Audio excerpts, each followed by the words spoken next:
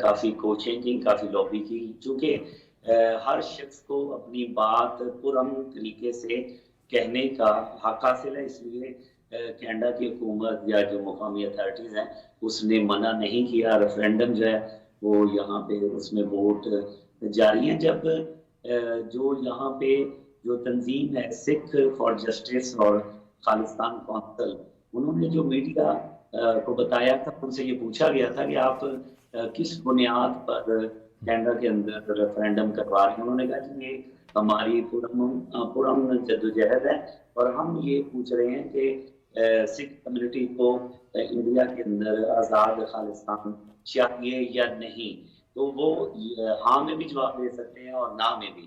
جیسا جاوید اقبال صاحب، یہ پہلے یو کے میں ہو چکا ہے یہ ریفرینڈم، جنیوا سوئٹزرلینڈ میں ہو چکا ہے، اٹلی میں ہو چکا ہے، اور اب کینیڈا میں آج لمبی لمبی جو قطاریں ہیں وہ دیکھنے میں آ رہی ہیں. اور جو یہ تنظیمیں ہیں ایک دو سکھ کمیونٹی کی، ان سے بار بار یہ پوچھا جاتا ہے کہ اس ریفرینڈم کی ضرورت کیا ہے اور آپ یہ کیوں کرنا چاہ رہے ہیں.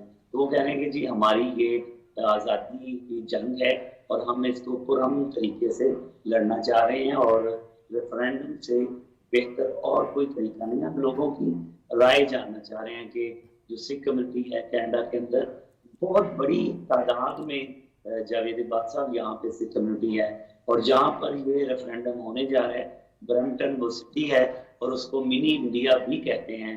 وہاں پر اگر آپ سڑکوں پر پہنچیں اور ریسٹورنٹوں میں جائیں تو سکھ کمیونٹی اور انڈین کمیونٹی جو ہے وہ بڑی تعداد میں دیکھنے کو ملتی ہے. یہاں پر سچویشن ابھی یہ ہے کہ لمبی قطاریں ہیں، لیکن یہ میں بتانا چاہوں گا کہ جو پہلے بھی انٹرنیشنل ریفرینڈم ہو چکے ہیں ان کا انہوں نے رزلٹ اناؤنس ابھی تک نہیں کیا، اور کینیڈا میں بھی جو ریفرینڈم ہوگا اس کا بھی یہ رزلٹ اناؤنس نہیں کریں گے. لیکن جو ان کا سب سے بڑا اعلان ہے کہ اگلے سال 26 جنوری کو جب بھارت کا یوم جمہوریہ منایا جاتا ہے، وہ ان کا اعلان ہے کہ ہم بڑے پرامن طریقے سے انڈیا کے اندر ریفرینڈم کروانا چاہتے ہیں، لیکن جو انڈین حکومت ہے اس کی اجازت نہیں دے رہی. بدر منیر صاحب، یہ اس میں ایک اہم بات یہ بھی ہے کہ پوری دنیا کو بھی یہ معلوم ہو رہا ہے کہ بھارت کے اندر خود سکھوں کے ساتھ کیا کیا جا رہا ہے، یا وہاں پر جو اقلیتیں ہیں، وہاں پر مسلمان ہیں بہت بڑی تعداد میں، عیسائی ہیں، ان کے ساتھ جو کچھ ہو رہا ہے، اور جس طرح سے وہاں پہ وشو ہندو پریشد اور RSS کے لوگ جو رویہ اپنائے ہوئے ہیں، جو سلوک کر رہے ہیں، یہ بھی بھارت کے لیے ایک بہت بڑی امبیرسمنٹ ہے بین الاقوامی سطح پہ.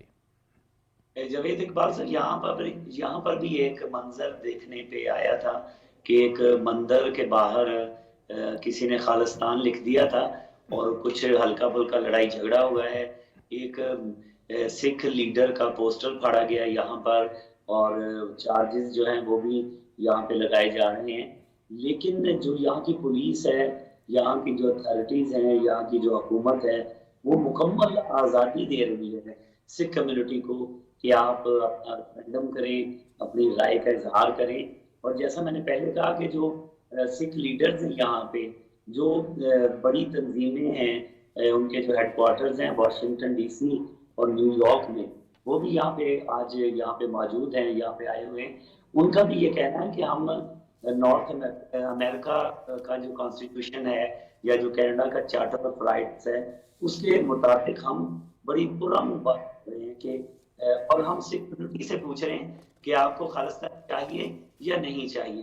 تو لوگ نہ میں بھی ووٹ دے سکتے ہیں. ہم کوئی ایسا کام نہیں کر رہے جو غیر اخلاقی ہو یا غیر قانونی. جی، لیکن یقینی طور پہ یہ ایک بہت بڑا ایونٹ ہونے جا رہا ہے. جو سکھ رہنما ہیں ان سے بھی آپ کے رابطے ہوں گے، ان کا کیا موقف ہے کہ یہ ان کی ایک جد و جہد ہے؟ کیونکہ ظاہر ہے بھارت کے اندر سکھوں کو بھی، کیونکہ ان کا ایک یہ بھی مطالبہ ہے کہ ہمیں بھی انہوں نے دہشت گردی کے ساتھ جوڑ دیا ہے. جاوید اقبال، جو 1984 میں وہاں پر یہ واقعہ ہوا تھا سکھوں کے خلاف، وہ اس کو بیس بناتے ہیں.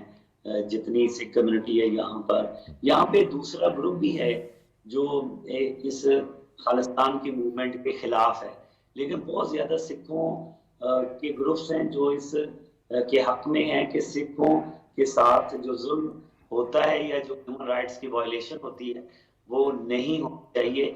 میں ایک کل ایک کہیں پہ موجود تھا اور وہاں پر ایک سیکورٹی گارڈ جو ہوتے ہیں یہاں پہ وہ سکھ کمیونٹی سے اس کا تعلق تھا. تو میں نے ویسے ہی ایک میڈیا پرسن کے طور پر میں نے اس کو کہا کہ یار کل یہاں پہ خالصتان کے لیے ریفرینڈم ہو رہا ہے تو آپ جائیں گے؟ کہ جی ہم بڑی تعداد میں جا رہے ہیں. تو میں نے کہا یار آپ کو ڈر نہیں لگتا یا آپ کو خوف نہیں ہے؟ کہتے یار خوف کس چیز کا ہے, ہم جو ہے اپنی رائے کا اظہار کر رہے ہیں, ہم اپنی اوپینین. تو جب رائے کا اظہار ہو تو اظہار رائے پر بالکل یہاں پر پابندی نہیں ہے اور لوگ جو ہے بڑھ چڑھ کر اس میں حصہ لے رہے ہیں جو, لیکن اس کے جو نتائج ہیں وہ ابھی اناؤنس یہ نہیں کریں گے. بدر منیر صاحب, یہ تو خالصتان ریفرنڈم کے حوالے سے بات ہوئی, لیکن ظاہر ہے آپ کو معلوم بھی ہے, آپ پاکستان کے اندر رپورٹنگ بھی کرتے رہے ہیں, ہم اکٹھے کام بھی کرتے رہے ہیں. اس وقت پاکستان جس صورتحال سے گزر رہا ہے اس میں ظاہر ہے سیلاب کے بعد جو ہے ہمارے کروڑوں لوگ بے گھر ہیں اور بہت برا حال ہے. اس کے ساتھ ساتھ کلائمیٹ چینج کی وجہ سے ہمارے حالات جو ہیں ہم اس تک پہنچے ہیں. کینیڈین عوام, وہاں پہ ایک بہت بڑا پاکستانی ڈائسپورا بھی ہے, پھر خود کینیڈین عوام اس حوالے سے کس قدر اضطراب اور تشویش کا شکار ہیں, اور کینیڈین حکومت جو ہے وہ اس صورتحال کو کیسے دیکھ رہی ہے؟ جاوید اقبال, سب سے پہلے جب یہ صورتحال ہوئی پاک کے حوالے سے تو $5 ملین جو ہے وہ حکومت کینیڈا نے اناؤنس کیے. اب وہ جو تعداد ہے وہ جو رقم ہے وہ $25 ملین کر دی اور اس میں مزید اضافہ ہوگا.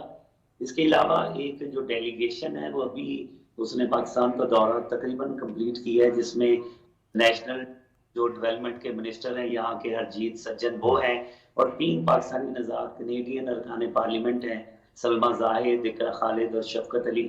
وہ پرائم منسٹر شہباز شریف سے ملے ہیں, وہ دوسرے حکام سے مل رہے ہیں, وہ پنجاب اور کے پی کے جو افیکٹڈ ایریاز ہیں وہاں انہوں نے وزٹ کر لیا ہے.